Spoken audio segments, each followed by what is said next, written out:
This interview is for information only and should not be considered as investment advice or a recommendation to buy shares in the company featured. Welcome to this Stock Box interview.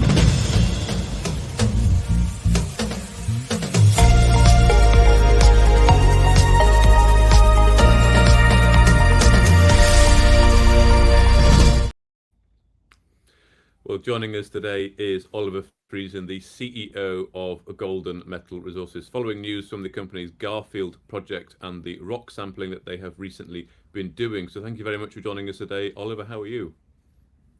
Yeah, I'm doing well, Mark. How are you doing? Happy New Year. Very good.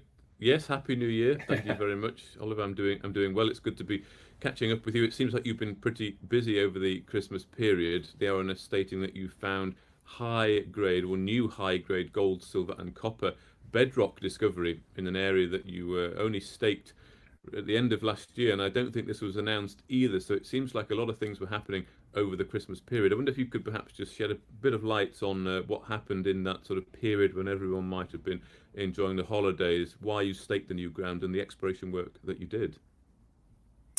Yeah, absolutely. So it definitely wasn't as restful of a holiday season as I was hoping for. But when you get the results that we did, which I think we announced sort of end of November, early December, it was clear we had to move.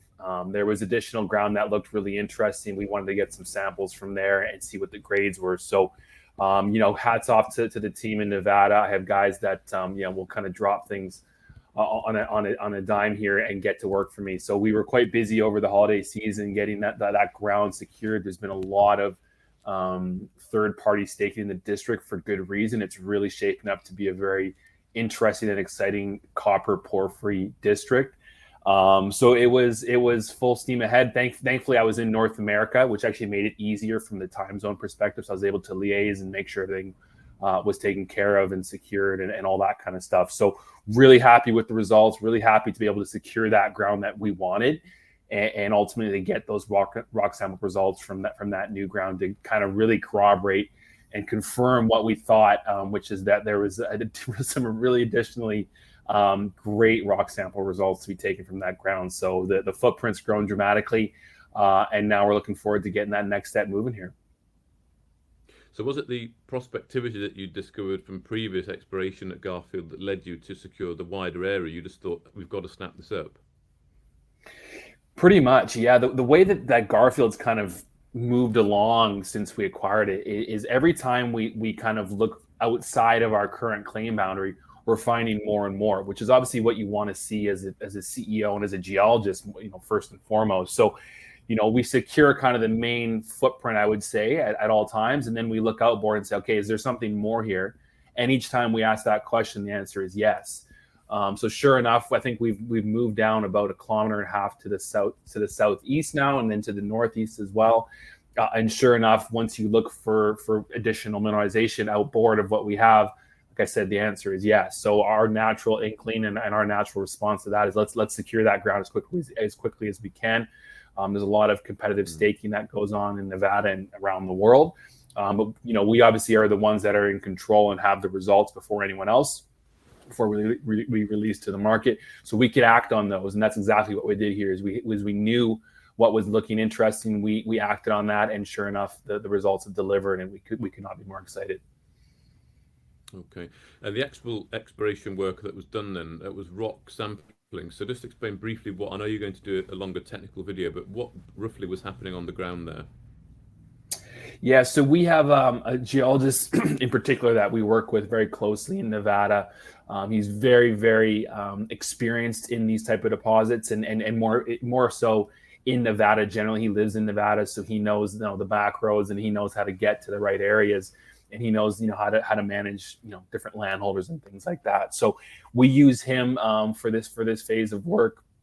He's a very good mapper as well. So that's a really important part here, that we have additional mapping data, which can help us kind of really understand what this picture is really telling us in terms of where's the porphyry mineralization, where's the skarn, ultimately where are we going to be looking here for the kind of that next stage, which would be drilling and geophysics and things like that. So he's really experienced and he knows these rocks really well. So he came,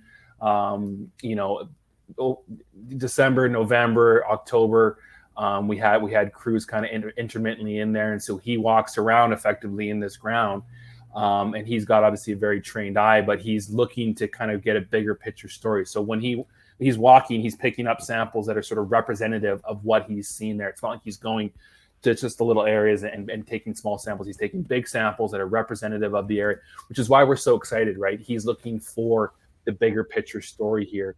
And so sure enough, 5 samples were taken from this new ground. The way this kind of happened was there's a road that goes down there. He was kind of driving along the road and took a few samples from sort of the extent of our new claim boundary, I should say. And those samples obviously delivered. So that's what he's done there. And now we're working on the next steps here, which is really understanding the data set and what the next steps could be here. Okay. Well, talking about the bigger picture story, Oliver, of course, the grades, some of them there are quite outstanding. I mean, 18.35 grams per ton on one of the samples there of gold. I mean, these are really pretty significantly high samples here. And I want to sort of refer to your quote. You said to our excitement, all samples taken from the newly staked claims have delivered exceptional gold, silver, copper assay results, and the greater Garfield project continues to deliver for our shareholders. You look forward to updating the market with further details and next steps. However, you can say from my experience and understanding of the project geologically and geophysically that you consider Garfield holds potential for a major metal discovery, and you would like to therefore push the project forward at some pace. So just give us a bit of a sense of why you're making that statement in such a confident manner there, that you think it holds the potential for a major metal discovery. What do these results here show you, and why did they give you that confidence? And what's going to happen? How are you going to actually go and prove that there is a major discovery here to be had? Yeah, it's a good question, Mark. And the first thing I should caveat is by saying that I don't take these quotes lightly. I mean, when I write these things, it's truly what I'm thinking. And as a geologist and someone who's been in the exploration space and looked at and worked on countless early stage projects, when I say that I really do mean it. And the reason for that really is the footprint now and the grades that we're seeing, right? So what we have now is we've proven mineralization over 4 kilometers now, 4 kilometers squared, and over, it's over a 4 kilometer strike length as well. So what that means is that the footprint of what we're seeing here at the surface is considerable. 4 kilometers is, it's very large, right? A lot of times we're looking for, half a kilometer footprint. We're happy with that. So to see 4 kilometers is obviously very exciting. But I think even now that what has me more excited is the grades. Copper porphyries and copper skarns, and really it's the porphyry that we're most interested in, have a very kind of typical grade that they're associated with. And to see the grades that we're seeing, multi-percent copper, the silver and the gold grades, I mean, these are kind of the kickers typically in a porphyry type system. So to see these the gold and the silver grades is really what's kind of getting me even more excited now. And you mentioned, I think it was 18, I'm just checking my notes here, 18.3 grams per ton, but we also had a sample that was 22.7 grams per ton. And just to kind of double click on it, what I think really was interesting about the new ground was we took 5 samples, and all 5 samples returned multi-gram gold, up to, I think, over 1% copper. And then the silver as well. I mean, we have 2 samples that are over limit silver. So it's not like, we're seeing a bit of gold, a bit of silver, and we're going to kind of see what's there. We took 5 samples and we got, I'm just going to read the numbers here, 5 grams per ton, 7.5 grams per ton, 10 grams per ton, 18.3 grams per ton, and 22.7 grams per ton, all with fantastic silver and copper grades to go with that. So when you take 5 samples and those are the 5 results you get, that's kind of why I'm so excited. And then the footprint, I mean, it's all coming together really nicely.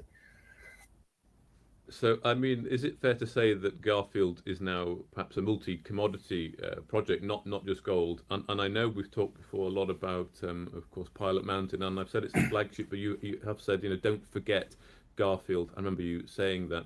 Is it fair to say that given these results here, that actually Garfield might become the main focus of the company now? Yeah, so I mean, multi-commodity, yes. It's a copper first project. That's it. We're looking for a copper porphyry here. So the silver and the gold are kind of the kickers to a porphyry. But like I said, you don't really typically see grades as high as kickers. But it's a copper first project. But the gold and the silver are fantastic and definitely not something to sleep on. Now, in terms of how we kind of manage this with Pilot Mountain, I think that the main takeaway here is, this is a company that has this asset, which is secondary, or which is sort of supplementary, I guess you could say, to our flagship, which is, and we've gone over many times in these interviews as to why that project is so special, and especially given the current geopolitical climate. I mean, the news almost every day about the depletion of tungsten reserves in the U.S., the ammunitions, the munitions that the U.S. cannot produce, and the tungsten demand that comes along with that. I mean, it's absolutely ace of an asset. But once again, I think the main takeaway here is this is a secondary asset. This is something that complements Pilot Mountain, and obviously we're going to continue to push it forward at pace. Pilot Mountain is the focus, but it just shows you, and I think we've talked about this before as well. In this space, it really just takes one asset to deliver that return that investors come to junior mining for. So we're going to make sure that we're trying to find as much value and unlock as much value as we can from all the assets in the portfolio. And Garfield is obviously, it's certainly moving up that value curve very quickly, and we're doing it with really effective and smart exploration. So it's a supplementary, and it's a great problem to have, which is, how do you manage 2 great assets, or how do you manage 4 or 5 great assets? So it's a great problem to have as a CEO, and I'm looking forward to managing that throughout 2024. Well, thank you very much for your time today, Oliver Friesen, the CEO of Golden Metal Resources. A good start to the year, it seems. Looking forward to seeing the technical video later on, but thank you very much for your time today.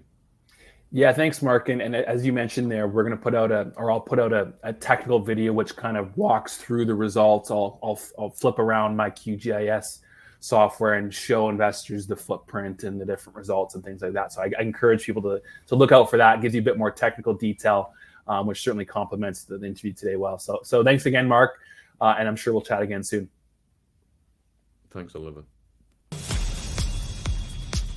If you enjoyed this interview, then give us a thumbs up, a like, or a retweet.